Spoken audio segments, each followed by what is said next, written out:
चलिए आज चलते हैं समय में 5000 साल पीछे और दुनिया की सबसे पुरानी और शायद सबसे रहस्यमयी सभ्यताओं में से एक सिंधु घाटी सभ्यता के राज खोलते हैं।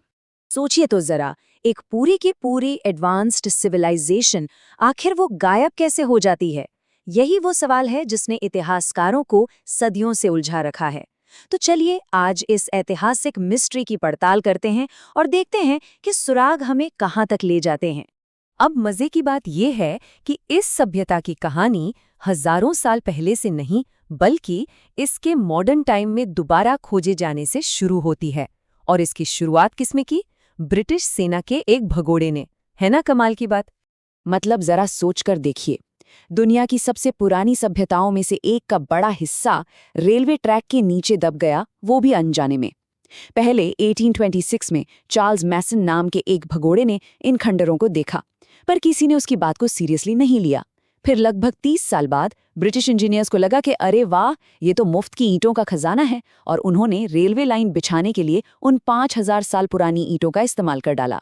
शुक्र है 1920s के दशक का, जब दयाराम साहनी और आर.डी. बनर्जी जैसे पुरातत्वविदों ने खुदाई शुरू की, और तब जाके दुनिया को इस खोई हुई सभ्यता की असली महानता का अंदाजा हुआ। तो सवाल ये है कि जब पुरातत्वविदों ने मिट्टी हटाना शुरू किया तो उन्हें मिला क्या? उन्हें जो मिला वो किसी खजाने से कम नहीं था।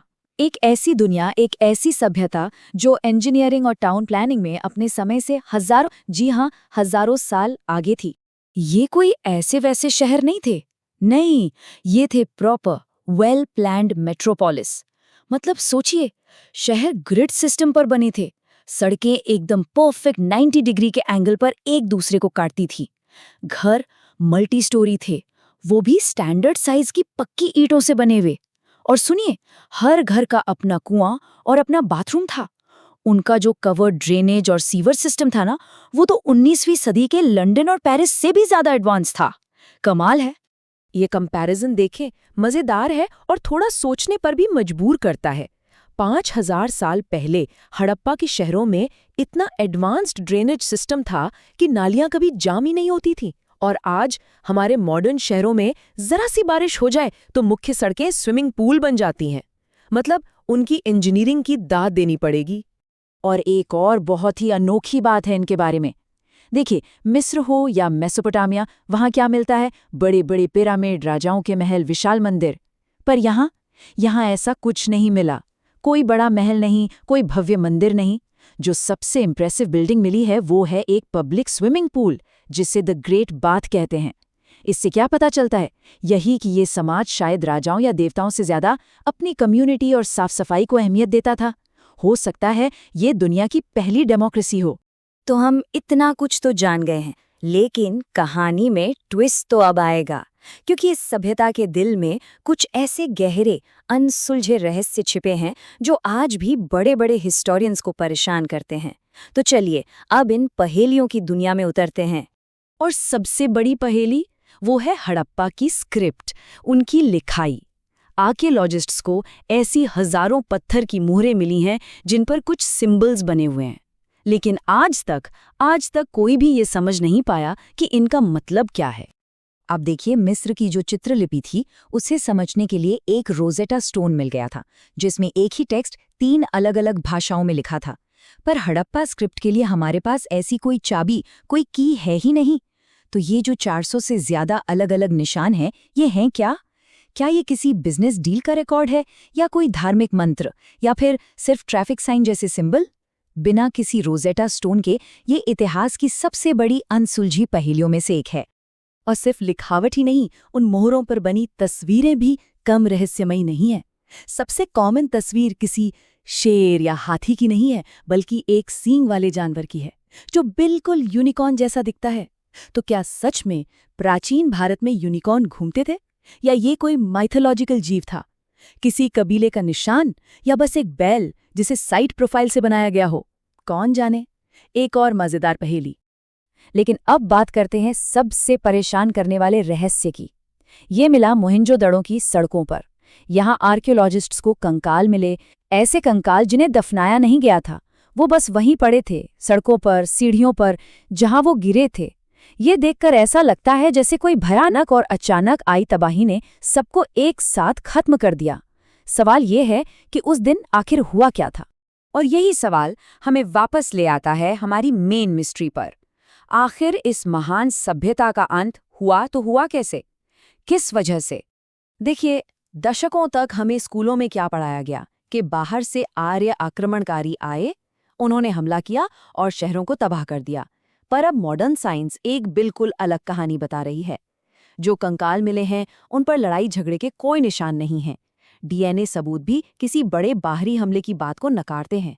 तो फिर क्या हुआ? अब जो थियरी सबसे मजबूत लगती है वो है क्लाइमेट चेंज की।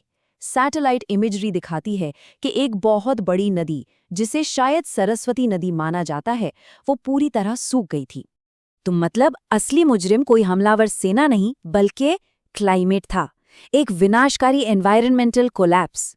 सोचिए, जब जीवन देने वाली नदी ही सूख जाए तो क्या होगा? खेती बर्बाद हो गई होगी, अकाल और बीमारियां फैल गई होंगी और लोगों के पास अपने शानदार शहर छोड़कर जाने के अलावा कोई चारा नहीं बचा होगा। ये कोई एक दिन की लड़ाई नहीं थी, ये एक धीमी, दर्दनाक मौत थी। लेकिन रुकिए, कहानी अभी खत्म नहीं हुई है, क्योंकि सबसे बड़ा खुलासा, सबसे बड़ा ट्विस्ट तो हाल ही में सामने आया है। और ये खुलासा बताता है कि हड़प्पा के लोग कभी पूरी तरह से गायब हुए ही नहीं। स्क्रीन पर ये नंबर देखिए, 4500, 4500। ये राखीगढ़ी साइट पर मिले एक महिला के कंकाल की उम्र है, सालों में। और वैज्ञानिकों ने कुछ ऐसा कर दिखाया जो कमाल था। उन्होंने इस प्राचीन कंकाल से डीएनए निकाल लिया, और उस डीएनए से जो पता चला, उसने इतिहास की दशकों पुरानी थ्योरीज को सिरे से पलट कर रख दिया। पता है क्या मिला?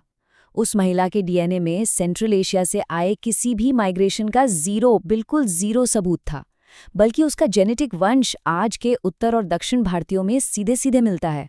इसका क्या मतलब हुआ? इसका मतलब ये हुआ कि सिंधु घाटी के लोग ही आधुनिक भारतीयों के पूर्वज हैं। वो कहीं बाहर से नहीं आए थे, वो हमेशा से यहीं थे।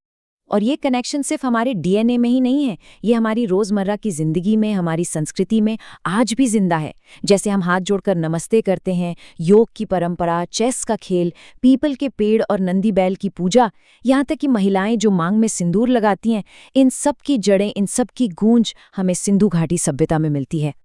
तो इसका मतलब क्या हुआ? यही कि हड़प्पा सभ्यता कभी मरी ही नहीं। हाँ, उनके शहर खंडहर हो गए, उनकी लिखाई हम भूल गए, लेकिन वो लोग और उनकी संस्कृति, वो जिंदा रही, वो हम बन गए। उनकी आत्मा आज भी 1.4 अरब भारतीयों के दिलों में धड़कती है। और यहीं पर यह कहानी हमें एक बहुत जरूरी सवाल पे लाकर छोड़ देती है। 5000 साल पहले एक इतनी महान सभ्यता सिर्फ इसलिए खत्म हो गई क्योंकि वो अपने पर्यावरण में हो रहे बदलावों को झेल नहीं पाई। आज जब हम खुद क्लाइमेट चेंज की चुनौतियों का सामना कर रहे हैं, तो हड़प्पा की कहानी एक बहुत बड़ी वार्निंग की तरह लगती है। इतिहास हमें बार बार सिखाता है कि कोई भी सभ्यता हमेशा के लिए नहीं होती। सवाल ये है कि क्या हम इतिहास से कुछ सीखेंगे?